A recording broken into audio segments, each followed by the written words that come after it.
Telugu time టీవీకి స్వాగతం. ఈరోజు మంగళవారం 17వ తారీఖు.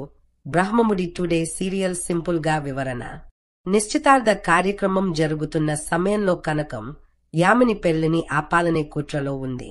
పంతులు నిశ్చితార్థం పెళ్లి కోసం ముహూర్తాలు నిర్ణయిస్తాడని చెప్పడంతో కనకం, ఇందిరాదేవి, అపర్ణదేవిలకు షాక్.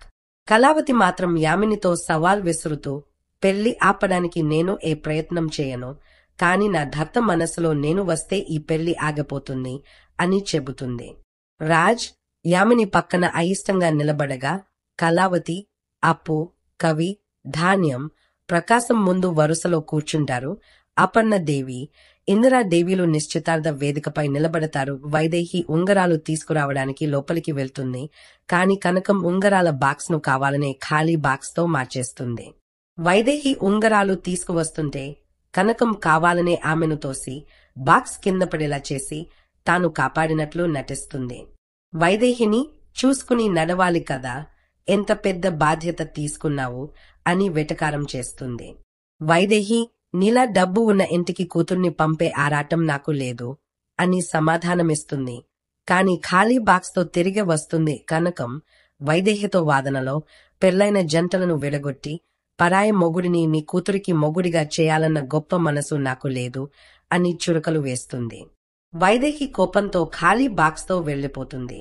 కనకం తన కూతుర్లు, అల్లుళ్ల సంతోషం కోసం చేస్తున్న పనిలో నిజాయితీ ఉందని, దేవుడు తనకు సహకరిస్తున్నాడని గర్వంగా నవ్వుకుంటూ అపర్ణ, ఇందిరాదేవిలతో సైగలు చేస్తుంది.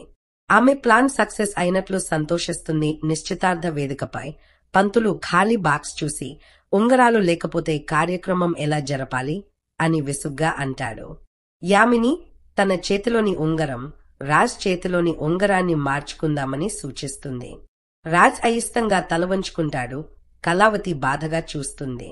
యామిని తన ఉంగరాన్ని రాజ్కి తొడుగుతుంది. కాని రాజ్ యామినికి ఉంగరం తొడిగే సమయంలో కనకం, అప్పు, కవి ప్లాన్ ప్రకారం కవి బుగడలను పేల్చి అందరి దృష్టిని మరల్చడంతో కనకం రాజ్ చేతిలోని ఉంగరాన్ని తీసి యామినికి తొడిగేస్తుంది. కవి ఏమీ తెలియనట్లు వాష్రూంకి వెళ్తుండగా బుగడలు పేలాయి అని కవర్ చేస్తాడు. కనకం వెంటనే అపర్ణ, ఇందిరాదేవిల పక్కన నిలబడి నిశ్చితార్థం అయిపోయింది అని అరుస్తుంది. యామిని తన చేతిలో ఉంగరం చూసి సంతోషిస్తుంది. రాజ్ తాను ఉంగరం తొడగలేదని తెలుసుకుని బిత్తరపోతాడు. పంతులు కూడా ఈ గందరగోళానికి ఆశ్చర్యపోతాడు. ఇంతలో రుద్రాణి, రాహుల్ చిన్న కిటికీ ద్వారా తప్పించుకుని కారులో వెళ్లిపోతారు.